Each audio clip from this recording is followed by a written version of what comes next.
Gusto mo bang kumita ng extra income sa printing kahit wala ka pang masyadong skill sa graphic design or idea kung paano magsimula? Then para sa'yo, ang channel na to. Ako nga pala si Jess at gumagawa ako ng mga craft and printing related video dito sa ating channel na para talaga sa mga beginners or baguhan na gustong sumubok sa printing business. Basic software lang sa laptop at common tools na kadalasang nasa bahay ay pwede mo na palang pagkakitaan. So tulad na lang ng ituturo ko sa inyo sa video na to.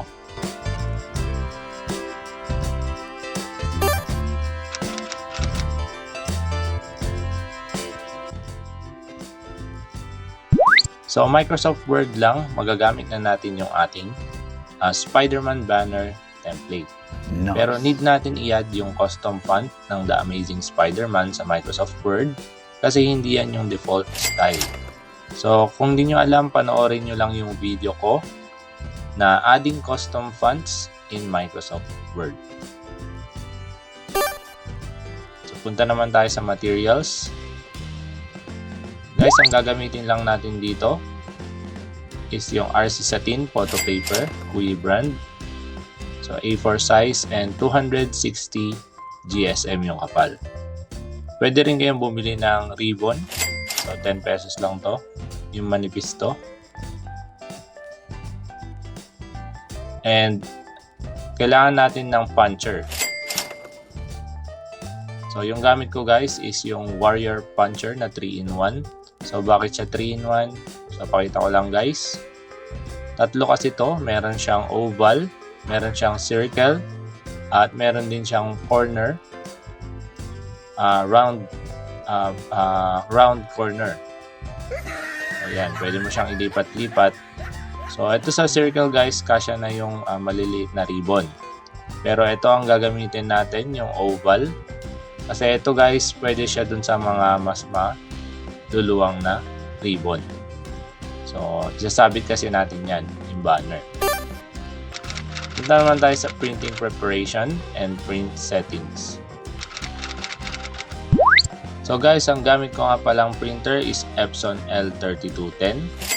So nung binili ko to, direct to pigment ink na siya kaagad. So ang gamit ko nga pala is a Kuyi brand na pigment ink. And nabili ko to noong last January 2023.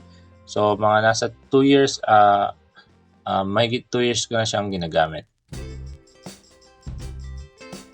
Siyempre, make sure na i-secure natin yung ating paper feeder lock para makaiwas tayo sa paper jam. Huwag din kalimutan na mag-print head maintenance para ma-check natin yung quality ng pagka-print. So kung okay ng lahat, pwede na tayong mag-print. Punta tayo sa printer properties. Click lang natin yung A4 and landscape sa orientation. Paper type natin is glossy. Pwede na tayong mag high quality or standard, nakadepende sa inyo yan. And sa ating custom margin naman is 0.2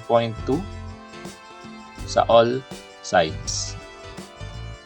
Click lang natin yung OK and click print.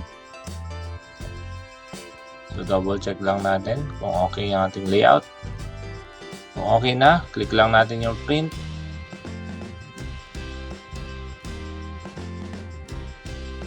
So additional tip guys, always check the first page before leaving. So huwag muna natin siyang iwan. Make sure na lahat ng kulay sa ating printer is kompleto. Kasi baka minsan kulang tayo ng kulay, iniwan natin, then masasayang lang yung ating mga papel. Okay, so okay naman siya. Good. Then proceed naman tayo guys sa cutting. So ito yung result ng ating printed output. So pwede tayong gumamit ng gunting. Pero since meron akong sliding cutter ang ating ginamit.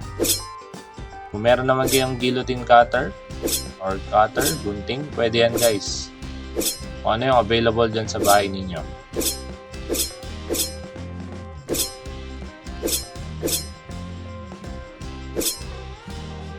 So, ito na yung ating output.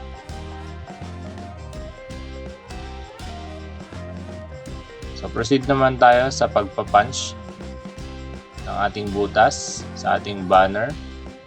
So, ang ginamit ko is yung oval. So, pakita ko lang yung mechanism niya guys, kung paano siya naging 3-in-1.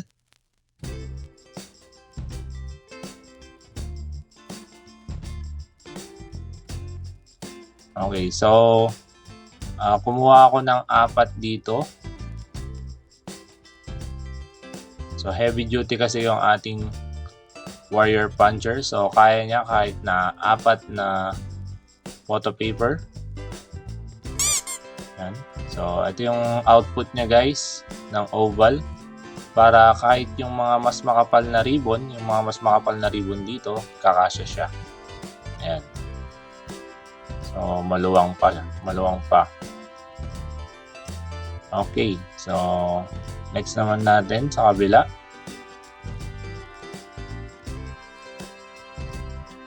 Make sure lang na pantay yung ating mga photo paper bago natin siya i-punch.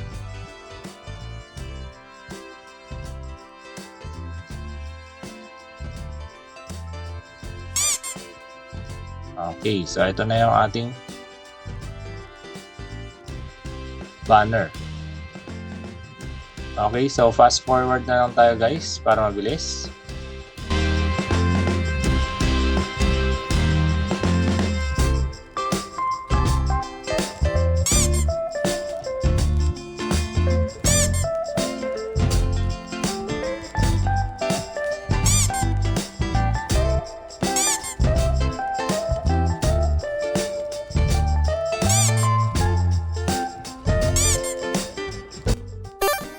Proceed naman tayo sa assembly. So, dito guys, gagamit ako ng craft paper. So, shoot ko lang siya palikod. Then, palabas. So, ilahin lang natin sa dulo. Then, sunod na natin yung susunod na letter. Palikod, paharap, and fast forward. So kung may design yung ribbon nyo guys, pwede nyo baliktarin, nasa harap yung ribbon para makita yung design.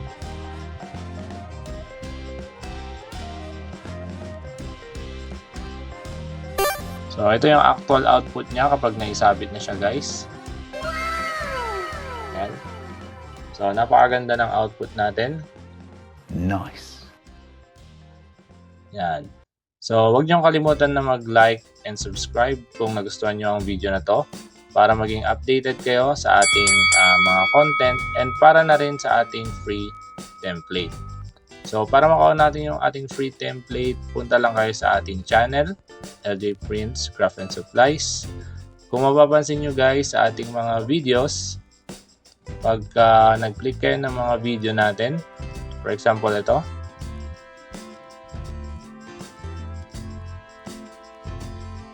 okay. So, sa description box sa baba, makikita nyo dyan guys kung download free template. May link dyan.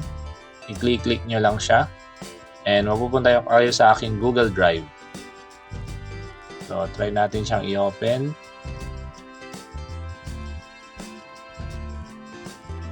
So, ito yung sinasabi ko sa inyo guys na kailangan i-download natin yung Spider-Man na font style kasi kapag wala yon, ibang font style lang magpapakita. Yan. So, para i-download, click lang natin yung file, punta tayo sa download, then click nyo lang yung Microsoft Word. So guys, huwag kayong magre-request ng edit access kasi ang daming nagre-request ng edit access. Hindi po ito yung gagamitin natin. So dito lang po, file, download, and Microsoft Word. Then magagamit nyo na po siya guys. Huwag kayong mag-request ng edit access kasi hindi ko po kayo bibigyan ng access. Okay? So, pag na-download na yan, pwede nyo na siyang i-open at i-edit. So, thank you guys. Yun lang po.